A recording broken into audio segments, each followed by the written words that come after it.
Hello, bienvenue dans cette vidéo.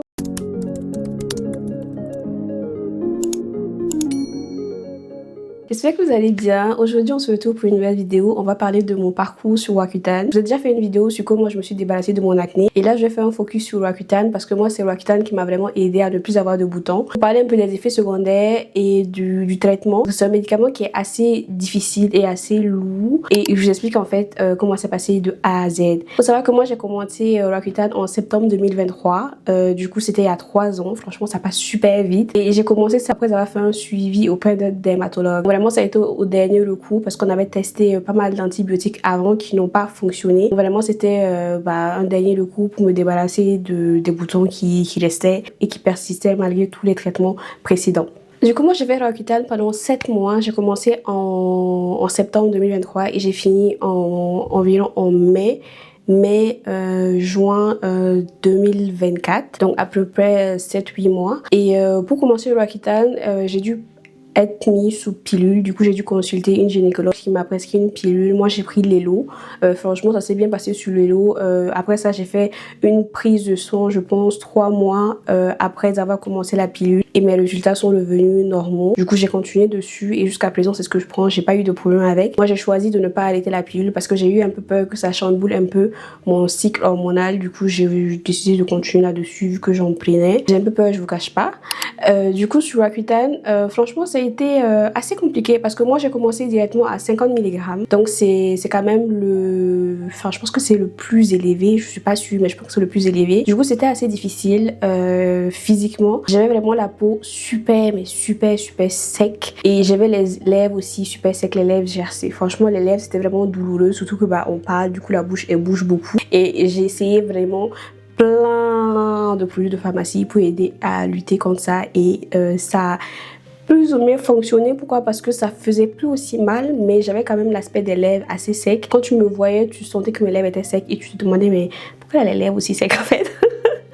On m'a déjà posé cette question-là. Mais c'est vrai que ça se voyait, mais ça me faisait plus mal. Du coup, finalement, ça fonctionnait quand même. J'ai trouvé 2 produits qui fonctionnaient quand même bien pour mes lèvres et tout. Je vous les affiche là par là. Ça fonctionnait bien, mais le problème, c'est que c'était quand même sec. Après, la pharmacienne m'a expliqué que j'utilisais un produit qui était quand même très fort et asséchant. Du coup, c'est pas des produits magiques. Donc, dans tous les cas, j'aurais les lèvres secs. Ça peut vraiment juste essayer d'apporter de l'hydratation et m'aider à ne pas avoir les lèvres gercées et même blessées. Pour les lèvres, c'est un peu ce que j'ai fait. Pour ma peau aussi, j'avais la peau super sèche. Franchement, j'ai jamais eu la peau aussi sèche. J'ai dû utiliser un savon sur gras et une crème de La Roche-Posay qui est assez riche et hydratante. C'est le mélange de ces 2 produits là qui m'ont aidé un peu à supporter ce traitement là au niveau de ma peau. Même au niveau de cette zone là, franchement cette zone là était super douloureuse par moment parce que c'est une zone qui est très fine et le Rakuten du coup vu que ça asséchait ma peau, cette zone là littéralement ça c'était douloureux, ça me faisait super mal. Du coup j'essayais d'hydrater et de faire très attention pour ne pas me blesser.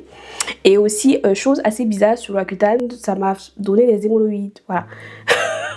C'est très bizarre, mais j'ai aussi utilisé des produits de pharmacie du coup pour lutter contre ça. Franchement, quand j'ai arrêté, c'est passé, mais vraiment assez bizarre. J'ai dû faire très attention à mon alimentation, mais c'est vrai que ça m'a donné des hémorroïdes. Après, je pense que vu que j'étais aussi quelquefois constipée, je pense que constipation plus peau sèche, ça marche pas trop. Sur Rakuten également, j'avais des maux de tête et j'étais beaucoup plus fatiguée. Après, je ne sais pas si c'est vraiment lié au traitement parce que j'ai aussi des sinusites. J'avais vraiment des maux de tête et j'étais beaucoup plus fatiguée. En tout cas, c'est le ressenti que j'avais. Après avoir, vous savez, la fatigue, les maux de tête, ça peut être lié aussi à plein d'autres choses, notamment le travail. Mais c'est un des effets secondaires que j'ai remarqué sur cette période-là. Ensuite, au niveau de mon état émotionnel, il faut savoir que moi, sur Rakuten, c'est vrai que mes émotions, c'était vraiment les montagnes russes. Vu que je suis déjà au courant de ce symptôme-là, parce que j'avais lu la notice, j'ai vraiment pris le temps de lire la notice en entier. Donc, c'est quelque chose que j'étais déjà au courant. Donc, j'anticipais ça un peu, mais c'est vrai que sur Rakuten, mes émotions étaient...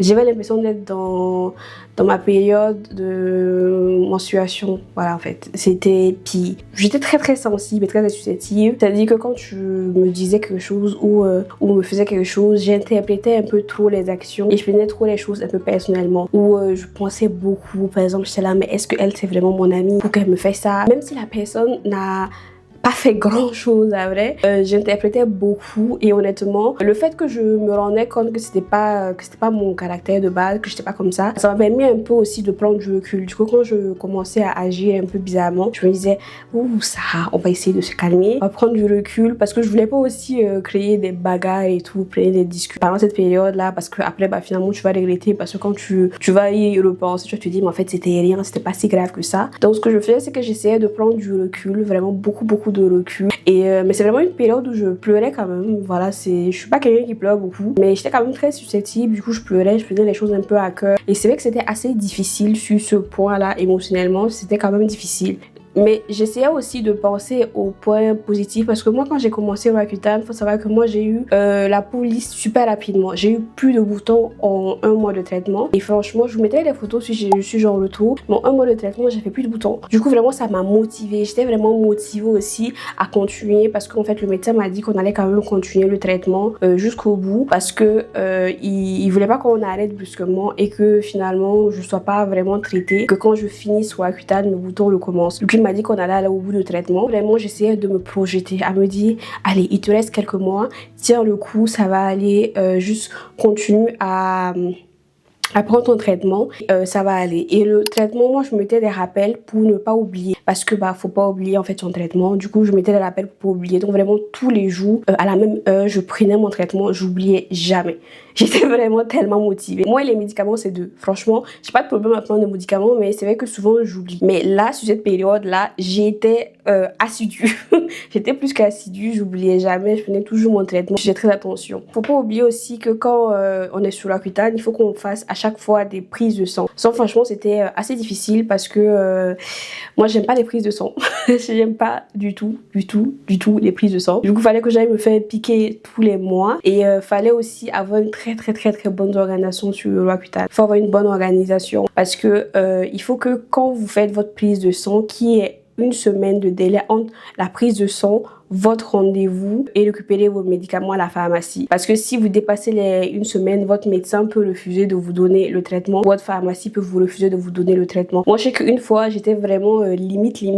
Et par chance, j'ai pu récupérer sans problème et tout. Mais vraiment, ça m'a fait peur. Du coup, j'étais vraiment encore plus assidue. Il faut aller en laboratoire, faire les examens que vous les recevez rapidement pour votre rendez-vous. Du coup, moi, par chance, j'ai un laboratoire qui est à côté de chez moi qui donne les résultats assez rapidement. Du coup, c'est chez eux que j'allais. Donc, je faisais ma prise de sang. Je pense que ça prenait une demi-journée ou une journée pour que je reçoive mes résultats. Et le lendemain ou le surlendemain, j'allais consulter mon médecin. C'est un peu comme ça que je m'organisais et après, j'allais récupérer mes médicaments. Mais déjà, arrivé une fois de pas trouver les médicaments dans la pharmacie, j'en avais pas. Parce que moi, je prenais du coup du 40 et du 10 pour que ça fasse une dose de 50. C'est un peu ce qu'on me donnait à la pharmacie. Et du coup, il y a des fois, il y en avait pas. Après la première fois où j'ai failli ne pas récupérer mon traitement, je me débrouillais toujours pour récupérer mon traitement le jour de ma consultation. Quitte à faire 3, 4, 5 pharmacies, je le faisais. Comme ça, je récupère et je pars chez moi. Vraiment, c'était assez voilà, compliqué. C'est quand même une organisation, faut pas oublier. Pour les personnes qui n'ont pas un travail assez flexible, c'est quand même très compliqué parce qu'il faut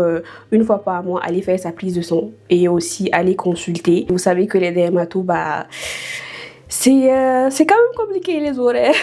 Moi par chance mon dermato il avait des horaires le soir vers 18h 19h. Du coup moi c'est ce que je prenais. Je faisais vraiment les derniers créneaux 18h45 50 19h, c'est ce que je prenais. Et du coup je finissais ma journée de travail et vraiment je courais pour aller à mon rendez-vous. Je courais. Genre, fallait pas que un seul truc se mette sur mon chemin, sinon je risquais de rater mon rendez-vous. Après, je pouvais faire des consultations à distanciel, mais moi, je préférais vraiment aller en cabinet. Je vous recommande d'aller en cabinet pour que le médecin y voie votre peau. Parce que peu importe ce qu'on vous dit, devant une caméra, déjà les caméras même, ça embellit un peu la peau. Devant une caméra, votre médecin ne pourra pas vraiment étudier votre peau, ne pourra pas vraiment voir votre peau. S'il y a des changements autres. Et moi, je préférais aller pour qu'il m'inspecte, pour qu'il regarde, pour qu'on voie l'évolution ensemble, pour qu'on discute aussi des effets secondaires et autres. Voilà. Sur Roaccutane, vous avez un petit carnet comme ça. Franchement, c'est super mignon, mais c'est un carnet en fait qui va vous permettre de suivre la prise de votre traitement. Et en fait, c'est un carnet où vous allez devoir signer un formulaire d'accord de soins. Vous allez devoir le signer et aussi c'est un carnet qu'on va vous demander à chaque fois que vous allez récupérer vos médicaments à la pharmacie. Normalement, votre médecin est censé signer dans le carnet, mettre son cachet et aussi la pharmacie est censée signer et mettre son cachet. C'est un carnet de suivi qui est assez intéressant. Moi, je l'ai laissé essayer de le garder parce que c'est un souvenir de mon traitement. Du coup, je peux le partir et le lire et voir vraiment toute la période sur laquelle j'étais sous Accutane. Voilà, c'est assez sympa d'avoir ça. En conclusion, je vous dirais que pour moi, l'Accutane, ça vaut le coup. Pour moi. Après, c'est vraiment un traitement qui est assez lourd et il faut prendre en compte plein d'éléments avant de le prendre. Du coup, si un jour votre médecin vous le propose, je vous invite vraiment à prendre votre temps pour réfléchir, voir les effets secondaires et voir vraiment si c'est quelque chose qui vaut le coup pour vous. Mais vraiment, ne sautez pas dans le bain sans prendre le temps de lire vraiment tous les effets secondaires. Par exemple, avec ce carnet là, vous avez tous les effets secondaires. Donc vraiment, si on vous le donne, asseyez-vous et lisez tout. Ça va vraiment vous aider même à vous préparer mentalement et psychologiquement. Moi, j'ai eu la chance, j'ai pas eu d'effet sur la peau, mais il y a des gens qui font des purges, du coup elles vont avoir plein de boutons sur le visage avant d'avoir une belle peau. Donc c'est vrai que ça peut être difficile mentalement parce que ça peut s'empirer. Je sais que quand on commence l'Accutane, on a beaucoup d'espoir, donc quand ça s'empire, ça peut être encore plus dur mentalement. Donc vraiment, il faut que vous preniez le temps de lire les effets secondaires et peut-être même prendre le temps de regarder des vidéos sur l'Accutane de personnes qui l'ont fait pour essayer de voir comment ça se passe et si c'est quelque chose qui vous convient vraiment. Voilà. Pour ma part, c'est quelque chose que je ne regrette pas parce que ça m'a permis d'être là où je suis. Mais il ne faut pas oublier que les choses auraient pu tourner différemment. Voilà. Je vous remercie d'avoir regardé cette vidéo et je vous dis à la prochaine. Salut!